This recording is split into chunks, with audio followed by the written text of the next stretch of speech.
City,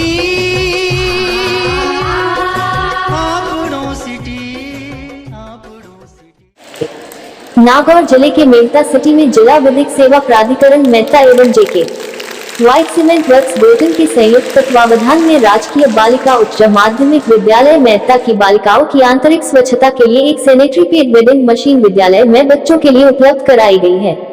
sanitary pad welding machine उपलब्ध कराने के दौरान विद्यालय की प्रिंसिपल श्रीमती तारा मिश्रा द्वारा बालिकाओं के लिए विधिक मोटिवेशन सेमिनार का आयोजन जिला विधिक प्राधिकरण की सचिव श्रीमती मिर्जा दादिज की अध्यक्षता में आयोजित किया गया। इस दौरान पॉक्सो कोर्ट की विशिष्ट न्यायाधीश रेखा राठौड़, जेके सीमेंट वर्क्स के लीगल हेड सुनील शर्मा, जेके गोटन के जीएम कमर्शियल राजेश माथुर, जिला विधिक सेवा प्राधिकरण के रिसोर्स पर्सन एडवोकेट विमलेश व्यास मंच पर मौजूद रहे। जिला विधिक सेवा प्राधिकरण की सचिव श्रीमती नीरजा दादीज ने उपस्थित बालिकाओं को संबोधित करते हुए कहा कि महिलाओं को अपनी आंतरिक स्वच्छता का पूर्ण ध्यान रखना चाहिए, क्योंकि स्वच्छता से ही कई लाइलाज व घातक बीमारियों से बचा जा सकता है। उन्होंने महिला सशक्तिकरण, मौलिक अधिकार, बेटी बचाओ बेटी पढ़ाओ, आम दिनों में काम आने वाली कानूनी जानकारी, अब नकल विरोधी कानून, एंटी रैगिंग कानून आदि के बारे में विस्तृत रूप से जानकारी प्रदान की। पॉक्सो कोर्ट की विशिष्ट न्यायाधीश रेखा राठौड़ ने उपस्थित छात्राओं को पॉक्सो अधिनियम के बारे में विस्तृत जानकारी प्रदान की। साथ ही बताया कि शारीरिक स्वच्छता के साथ साथ मानसिक रूप से स्वच्छ होना भी आवश्यक है, ताकि दुनिया की कोई भी ताकत आपको अपने मुकाम तक पहुंचने से नहीं रोक सकती। जिला विधिक सेवा प्राधिकरण के रिसोर्स पर्सन एडवोकेट विमलेश व्यास ने छात्राओं को व्यक्तिगत स्वास्थ्य सुरक्षा के बारे में, नालसा व रालसा के कार्यक्रमों के बारे में तथा महिला सशक्तिकरण के बारे में जानकारी प्रदान की तथा जेके व्हाइट सीमेंट ग्रुप्स के द्वारा सैनिटरी पैड वेल्डिंग मशीन निःशुल्क उपलब्ध कराने पर उनका धन्यवाद ज्ञापित किया। जेके सीमेंट वर्क्स के लीगल हेड सुनील शर्मा ने बताया कि बालिकाएं अपनी मेहनत व लगन से काम करें ताकि अपने लक्ष्य को प्राप्त कर सके। साथ ही बताया कि जेके सीमेंट ग्रुप आमजन से जुड़े सभी आवश्यक विषयों पर सहयोग के लिए हमेशा तत्पर है। प्रधानाचार्य श्रीमती तारा मिश्रा ने सभी का धन्यवाद ज्ञापित किया। इस मौके पर जेके गोटन के जीएम कमर्शियल राजेश माथुर, सर्वोदय सेवा संस्थान सचिव रामकिशोर व्यास, रामकरण चोयल, बंशीलाल, तेजपाल चौधरी, प्रकाश व्यास, कुसुमलता, बुधाराम, अशोक कुमार, मीरान चौधरी, मनीषा डिडल, प्रज्ञा पारिक आदि मौजूद थे।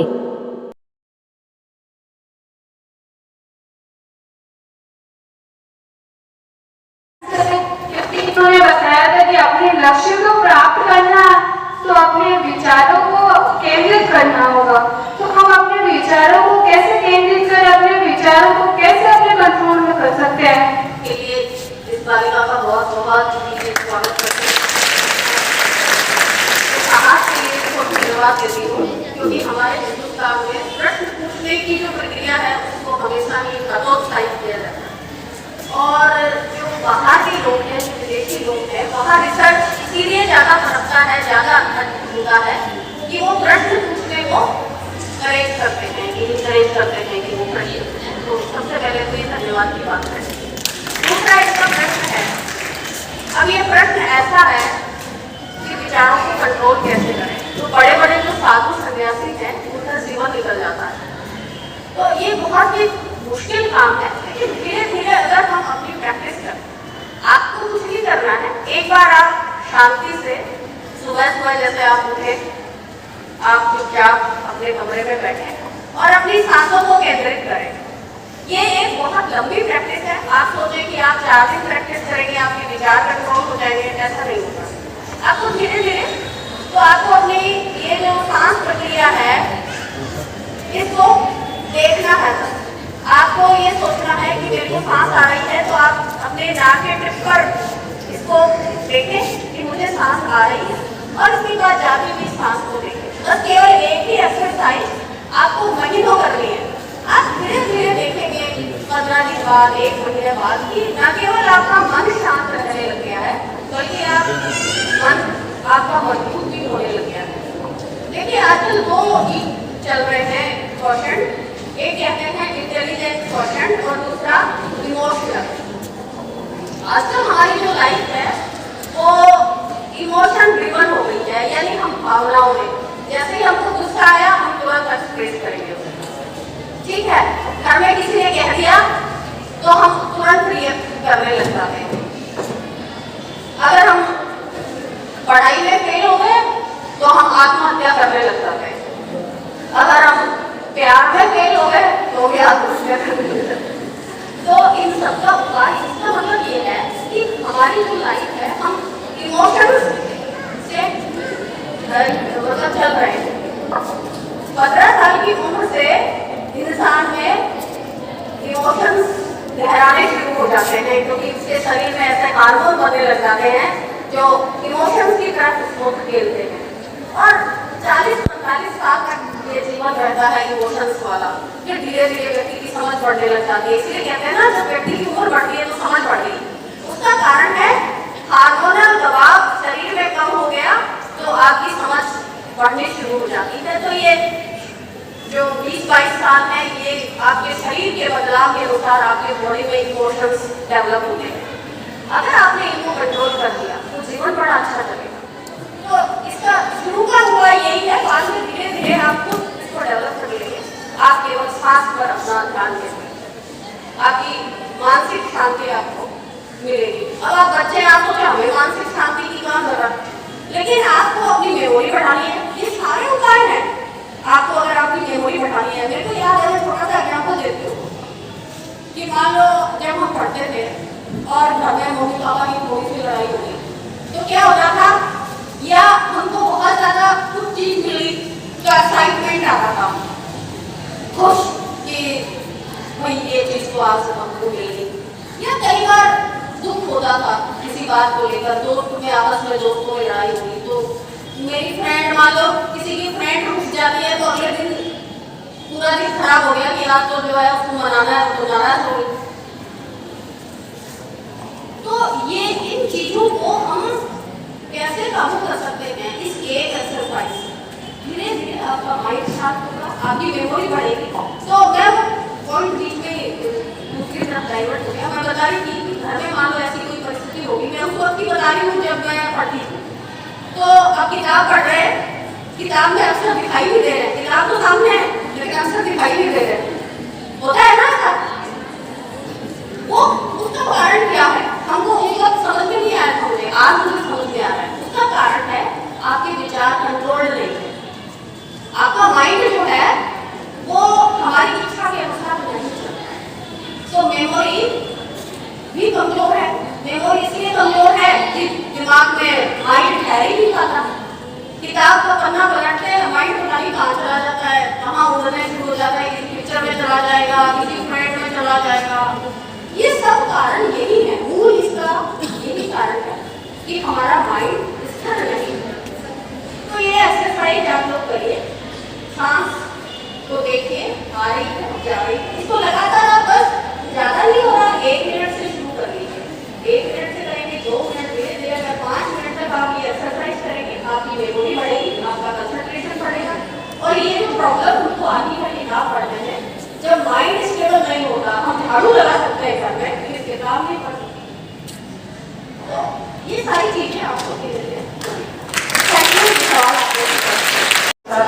सीमेंट बोलने गई और सीमेंट की मैं बहुत उपकारी हूँ कि उन्होंने हमें मान सम्मान दिया शर्मा जी के पहले।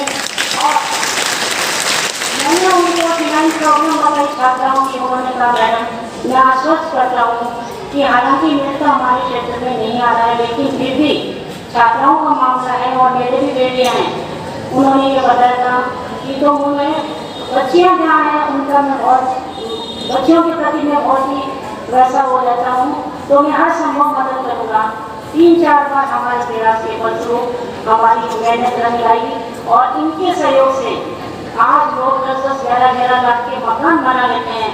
उन्होंने मैं हटे पर हाजिर शौचालय उपलब्ध करवाए जो नागौर जिले में करते हैं।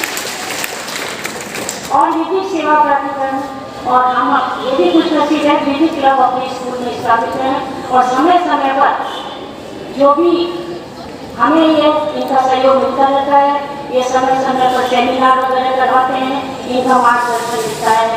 और जैसे कि दोनों जो मैडम हैं जज महोदया, उनके इन्होंने आपने बहुत इनके हौसले बुलंद कारनामे सुने होंगे। दोनों ही अपने आप में अपने क्षेत्र में बहुत अग्रणी रही हैं। नीलजा मैडम ने झुंझुनू में और रेखा मैडम ने नागौर जिले में अभी बहुत ही एक मिसाल कायम की है। इससे हमें यही है, जो पादू कला में जो केस हुआ था, उसने मेरठा को राजस्थान में नागौर जिले को एक राजस्थान के नक्शे पर उसको स्थान को अंकित कर दिया गया है, जो इन्होंने त्वरित कार्रवाई की और जो इन्होंने डिसीजन दिया। इससे इन्हें यही शिक्षा ये देख रहे हैं। तो आप लोगों को भी एक चीज का ये आप सबक लो और एक चीज का ये प्रण लो कि न तो हम अन्याय सहन करेंगे और न अन्याय होने देंगे। अगर हमारे साथ हो रहा है तो भी हम उसको बर्दाश्त नहीं करेंगे, और हमारे किसी और अड़ोसी पड़ोसी किसी के साथ हो रहा है उसके लिए भी हम आवाज उठाएंगे। और मैडम ने एक बहुत ही अच्छा उदाहरण में प्रस्तुत किया, जिससे आज मेरठा की और नागौर जिले की पहचान बनी। मैडम ने नीता मैडम ने पहले आगे भी 1-2 महीने पहले यहाँ पर एक कैंप लगाया था। उसमें जो निर्बल और सारी महिलाएं हैं, इनकी विधिक प्राधिकरण की तरफ से उनको सिलाई मशीन उपलब्ध कराएगी, रोजगार के अवसर मुहैया कराएगी। तो इन सब की उद्योग जगत की और ये न्यायालय की जो है विराजमान, उन्होंने उनकी तरफ से भी हमें समय समय पर बहुत मार्गदर्शन और सहयोग मिला है। और जैसा कि पूजाराम जी ने बताया था, आप सबको भी पता है कि हमारा विद्यालय, वो तारीफ की बात नहीं करूँगी, लेकिन थोड़ा मैं बैकग्राउंड में जाना चाहूँगी कि आज राजस्थान में सबसे ज़्यादा स्ट्रेंथ होगी सरकारी स्कूलों में, शायद बालिका विद्यालय की होगी। आज की तारीख में इस विद्यालय में 870 बच्चियाँ अध्ययनरत है, जो कि सरकारी स्कूलों में देखने को नहीं मिलेगी। लोग बोल रहे हैं प्राइवेट स्कूलों की तरफ, होगा प्राइवेट स्कूल, लेकिन हम लोग वो हैं जो छात्र में से मतलब निकालते हैं। प्राइवेट स्कूल वाले क्यों आगे रहते हैं, आपको पता होगा। लोग कहते हैं प्राइवेट स्कूल में नहीं करी, सरकारी स्कूल के शिक्षक पढ़ाते नहीं है। अरे सरकारी स्कूल को वहाँ मक्खन तो उपलब्ध कराओ, वो चीज तो उपलब्ध कराओ, हम उसको कहाँ से कहाँ पहुँचा देंगे, लेकिन हम छात्र को भी किस मंजिल तक पहुँचा देते हैं। क्योंकि प्राइवेट स्कूल में जाता है बच्चा, बहुत क्रीमी बच्चा, अच्छा होगा, पढ़ने में बहुत अच्छा होगा। अगर उसको कहीं वो रैंक में ला देंगे 91-92%, बड़ी बात नहीं है। लेकिन हमारे पास ऐसे बच्चे आते हैं जिनको एक किताब भी पढ़ने नहीं आती, उनको कथक वगैरह की जानकारी नहीं होती, लेकिन फिर भी हम अपने प्रयासों से उसको इस काबिल बनाते हैं। अभी आपने देखा होगा कि जो IAS के जो आए थे टीचर्स, उनमें लगभग बच्चे सरकारी विद्यालयों के थे और गांव के थे। उन बच्चों ने भी अपनी रैंक हासिल करी। तो कहने का मतलब ये है कि सरकारी विद्यालय है, लेकिन हमारे निजी छात्राओं का और इस विद्यालय का मैडम गोल्ड, यहाँ पर लड़कियों ने गेम्स के क्षेत्र में गोल्ड मेडल भी हासिल किए। विद्यालय की लड़कियाँ कोई भी क्षेत्र हो, चाहे तीरंदाजी, चाहे जिम्नास्टिक, चाहे तैराकी, चाहे बैडमिंटन, चाहे कैरम और खो खो में सिल्वर मेडल हासिल किया था। कैरम में गोल्ड मेडल और बाकी अन्य खेलों में सिल्वर मेडल भी हासिल किए हैं। हर क्षेत्र में अग्रणी है और इस विद्यालय का 25 लाख भामाशाहों के सहयोग से इस विद्यालय में काम हो चुका है। मेरठा के जो भामाशाह हैं आसपास के हैं, वो भी हमें जब हम उनसे संपर्क करते हैं, वो हमें कुछ भी सहायता देने के लिए मना नहीं करते हैं और अपना पूरा योगदान देते हैं। तो इन लोगों ने अपना जो अमूल्य सहयोग दिया, हम ये चाहते हैं कि आगे भी अपना मार्गदर्शन और सहयोग हमें इसी तरह से देते रहें। ये हम याचित बनकर JKYC में से एक बार और रिक्वेस्ट कर रहे हैं कि हमारे जो बच्चे हैं उनके बैठने के लिए 50 कक्षा तक दिए हैं।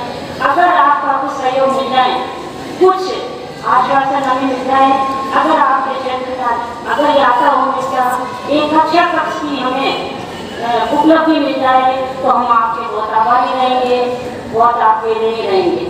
धन्यवाद।